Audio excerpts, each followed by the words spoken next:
Salut tout le monde, c'est Rastacarp, j'espère que vous allez bien et aujourd'hui on se retrouve pour une nouvelle vidéo. Et à l'heure actuelle où je vous parle, 4 nuits ont été passées, 4 nuits poissonneuses, on aura enregistré une vingtaine de touches. À la base je partais pour un petit 72 heures solo dans le canal, mais finalement j'ai eu un coup de fil, un copain qui voulait venir, donc vous l'avez déjà vu, hein, il a déjà fait quand même quelques vidéos avec moi. Il m'a dit oh, pourquoi pas faire une nuit ou deux. Je dis oh, bah, avec plaisir, on a fait une ou deux nuits ensemble et du coup moi ça s'est transformé en pas 3 nuits mais du coup 5 nuits. J'ai fait 3 nuits tout seul, 2 nuits accompagnées.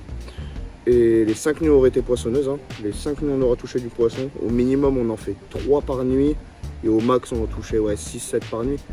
Donc cette vidéo du coup elle sera en 2 parties. Je vais faire une partie théorique sur l'automne.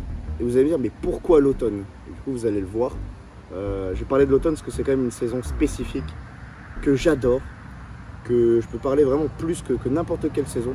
Donc je vais vous parler de l'automne. Et bien sûr pourquoi de l'automne avant tout? Parce qu'on est en plein dedans.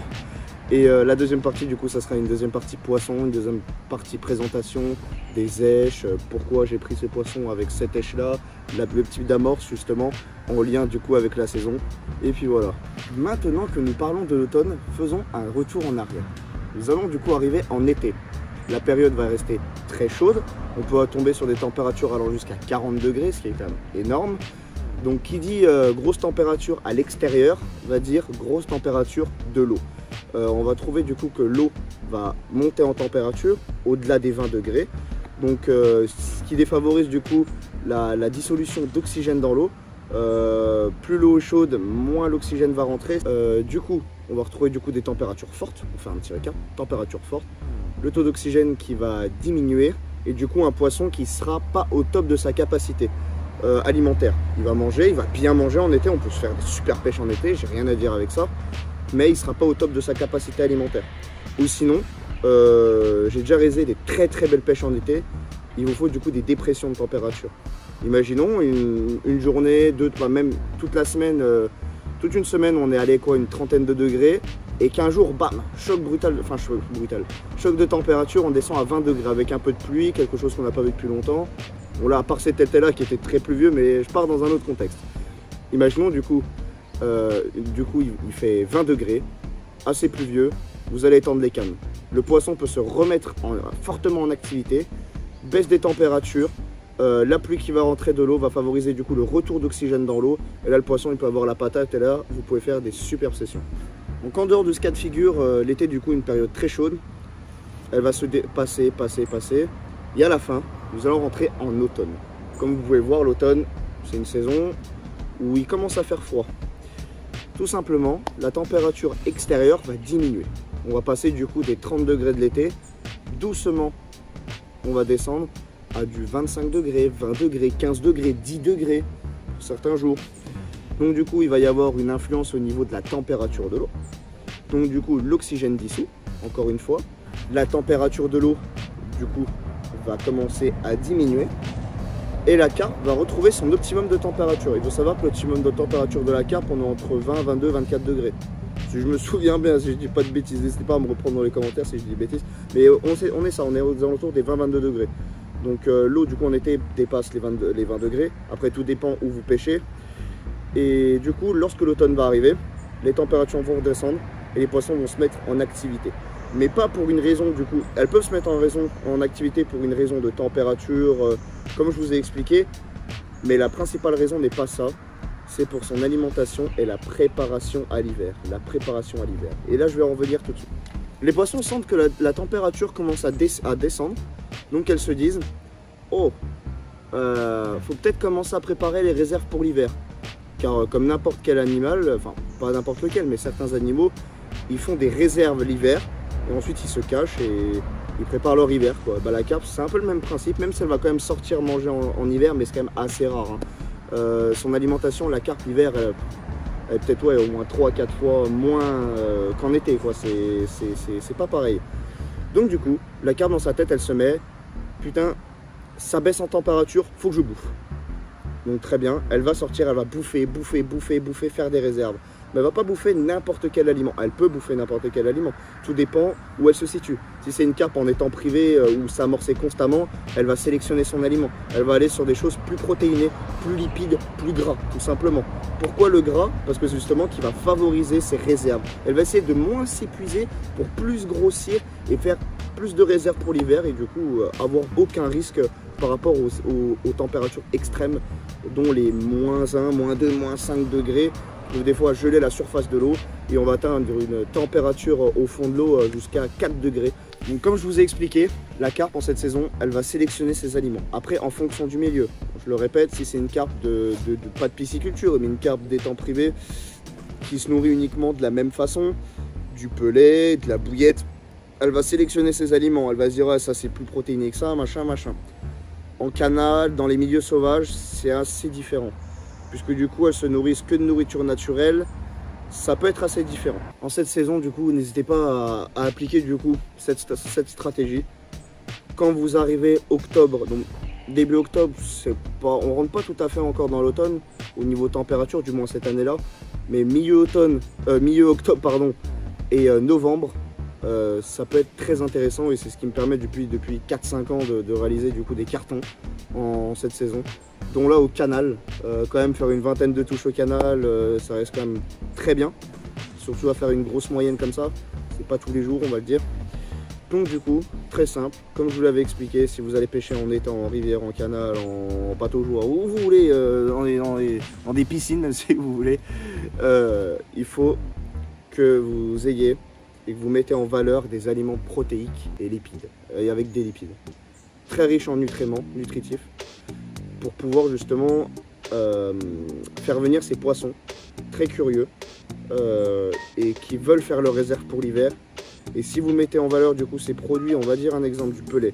Moi j'ai choisi du pelet du coup de pisciculture, donc très haut au niveau aux protéines, donc du pelet de grossissement.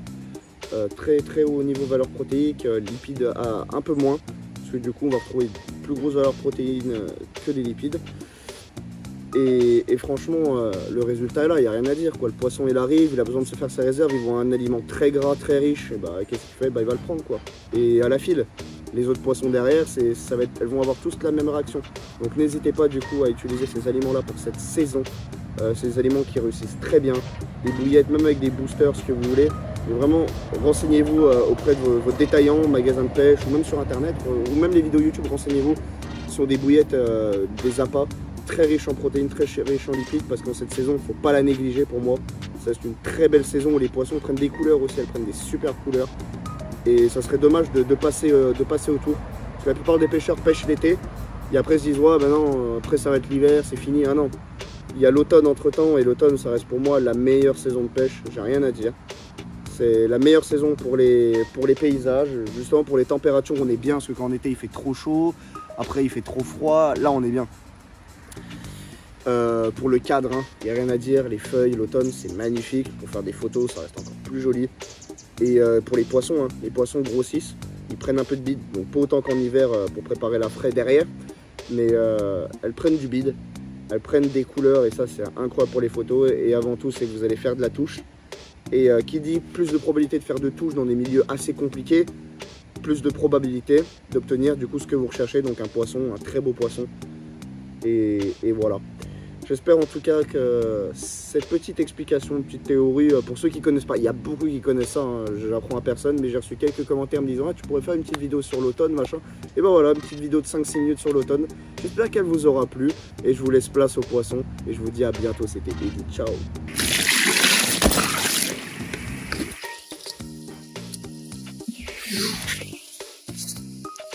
Allez, présenter ce beau poisson.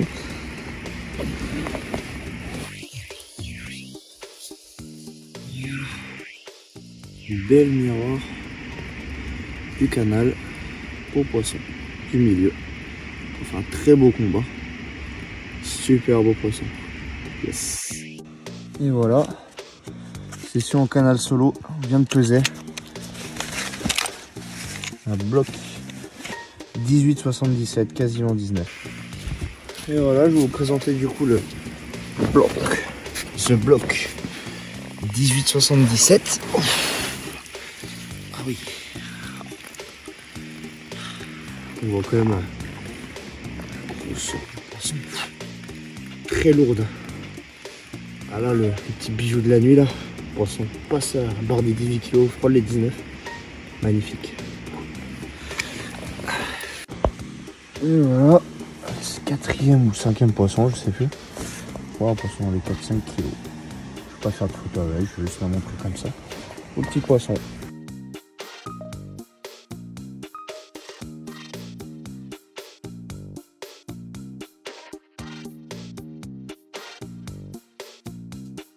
Je voulais parler du coup de mon approche pour l'hiver. Donc du coup sur ce bief, je sais qu'elles adorent la graine. Donc on va continuer du coup sur une base de chêne vie avec du maïs, du pois chiche, avec de la tiger nut. C'est vraiment quelque chose qui me réussit super bien avec. Et puisque les poissons vont préparer leur hiver, ils ont vraiment de protéines et de lipides pour vraiment du coup grossir et pouvoir faire leur réserve. Je me suis décidé de mettre du pelé, mais vraiment très protéiné, avec beaucoup de lipides, très gras, pour pouvoir inciter le poisson du coup à venir manger encore plus que d'habitude et faire ses réserves pour l'hiver. Et voilà du coup le résultat avec le pelé. Franchement c'est très propre. On voit vraiment que le pelé là il est en train de dégager tout son gras. Hein. On voit vraiment qu'il commence bien à briller, tous ses nutriments. Et vraiment que les doigts sont bien gras. Et ça va être top, je pense pour cette nuit, ça va peut-être essayer de faire des gros poissons. Avec ceci, vous avez la possibilité du coup de rajouter un booster. Donc moi maintenant j'utilise uniquement des boosters purs. Donc des boosters faits avec des composants, des nutriments naturels. Hein. J'évite d'acheter tout ce qui est arôme artificiel, tout ça. Donc tout ce qu'il y a dedans c'est du 100% maison. Donc du coup c'est pas le bidon, non, mais ce que j'ai mis dedans, oui. Donc j'utilise des boosters naturels du coup de plus en plus parce qu'il faut pas oublier quand même ça reste assez polluant. Hein. Ça teinte l'eau, ça abîme la qualité de l'eau. Donc c'est pas trop mal d'utiliser ça de temps en temps et c'est quand même propre à la consommation des poissons parce que la plupart des boosters qu'on va retrouver dans le commerce c'est quand même impropre à la consommation humaine. Donc on se demande quand même ce que ça donne sur les poissons. Donc puisqu'on est vraiment sur le 100% naturel et des produits 100% naturels qu'on retrouve en grande surface un peu partout, qui ont été juste mélangés, bah, je trouve ça vraiment top. Donc je vais vous montrer le résultat après avec le petit booster.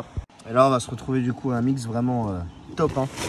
Bien gras, avec une belle couleur, qui va vraiment très bien travailler dans l'eau. On voit, hein. On va faire venir tout type de poisson, du blanc comme de la carpe. Et ça c'est important pour une pêche en cette saison. Et pour moi ce type d'amorce, c'est ce type d'amorce qui vont débloquer vraiment beaucoup de touches. Hein. Si vous voulez limite multiplier vos touches par 2, bon peut-être pas par 2, j'abuse, mais faire un peu plus de touches, et bah, je vous assure que ça va faire venir les poissons de loin. Hein. Elles vont voir ça, elles vont s'arrêter, elles vont peut-être être assez méfiantes au début sur les poissons méfiants, mais après je vous garantis qu'elles vont rester et elles vont être dégommées.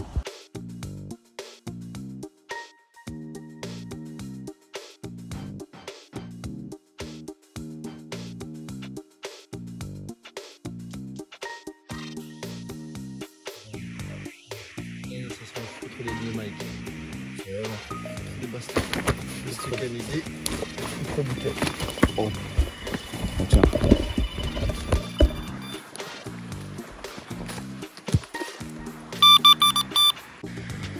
Voilà le troisième poisson du triplé. Ou de ce triplé. Une belle miroir avec 2-3 belles écailles. Beau poisson. Et voilà le gros poisson de cette nuit. Une belle miroir.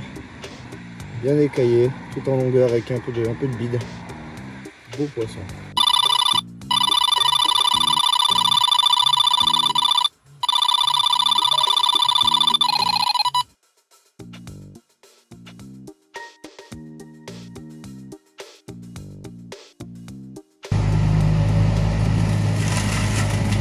Voilà, présentation de ce beau poisson pris à 8 h pile en canal, 15 kg.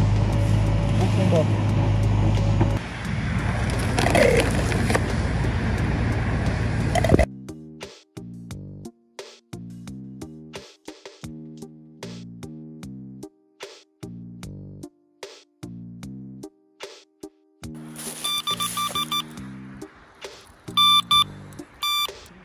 Premier poisson de la nuit sur un doublé. Là, on va vous présenter le deuxième poisson juste après. Belle commune. Ouais, joli poisson. Et voilà le deuxième poisson du doublé. Après la coco de Noah, torpille, un peu plus de 15 kg, très beau poisson. Ouh, yes. Beau poisson, beau combat. Joli poisson quoi.